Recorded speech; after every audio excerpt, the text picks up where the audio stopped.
Well, ভোগ হইচই অ্যাপে release হওয়া নতুন super natural horror thriller web series. বাপ রে বাপ! হ্যাঁ, এই সিরিজ দেখার পর এই কথাটাই আমার মনে হয়েছে। পুরো মাথা নষ্ট, পুরো কাঁপিয়ে দিয়েছে এই ওয়েব সিরিজ। এটা এমন একটা ওয়েব সিরিজ যেখানে ভয় পেতে বাধ্য। যদি বলেন এ যাবৎকালে সেরা ওয়েব সিরিজের মধ্যে বাঁচতে, তাহলে নিঃসন্দেহে এই ভোগ ওয়েব সিরিজ থাকবে। কেন বলছি, কি আছে এর মধ্যে? সিরিজের লিড রোলে আছে অনির্বাণ ভট্টাচার্য, রজতাভ দত্ত ও পণ্য মিত্র। অতীন তার বন্ধুর কিউরিও শপ থেকে এক অদ্ভুত অজানা দেবীর মূর্তি নেয়, আর এরপর থেকেই অতীনের হাবভাব পাল্টাতে শুরু করে। রাতের বেলা সে এক দেবীকে দেখতে পাচ্ছে, যে বলছে তার খিদে পেয়েছে, খেতে দিতে হবে। এই দেবীর পুজোর জন্য অতীন পাগলের মতন হয়ে যাচ্ছে। এরই মধ্যে একটি মেয়ে এদের বাড়িতে থাকতে আসে, আর এই মেয়েটিও বড়ই অদ্ভুত। বাড়িতে অদ্ভুত নানা রকম কাণ্ড হতে শুরু করে।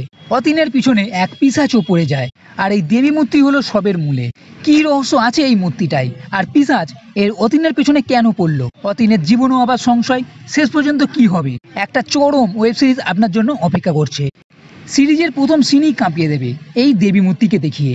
প্রত্যেক কটা এপিসোড পুরো টান টান, এবং প্রত্যেক এপিসোডের শেষে এমন কিছু সিন আছে যা সত্যই দেখে আমি ঘাবড়ে গেছি, মাথা চুলকোতে বাধ্য। এতটাই দুর্দান্ত, চোখ সরানো যাবে না। বিশেষ করে ঘরের মধ্যে এই পিশাচকে দেখা, অতীনের দেবীকে দেখা, যে বলছে খিদে পেয়েছে, ভোগ চাই।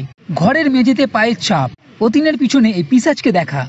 অতীন যেভাবে এই দেবীর পূজার জন্য ব্যবহার করছে, সত্যই মারাত্মক রকমভাবে একের পর এক সিন যেভাবে দেখানো হয়েছে, হরর ভাব পুরো জমিয়ে লেগেছে। সিরিজ বেশি বড় নয়, 2 ঘন্টার কাছে। এই 2 ঘন্টায় আপনি পুরো জমে যাবেন। একটা সলিড হরর ফিল করতে চান, দেখার ইচ্ছা থাকে, ভাবছেন কি দেখবো, তাহলে নিঃসন্দেহে এই ভোগ ওয়েব সিরিজটা হইচই অ্যাপে গিয়ে দেখে নিন। ভালো না লাগলে আমার তরফ থেকে টাকা ফেরত দেবো। আমার তো এই ভোগ ওয়েব সিরিজ দুর্দান্ত লেগেছে।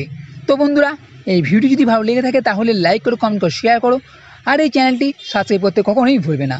এই ভিডিও দেখার জন্য ধন্যবাদ।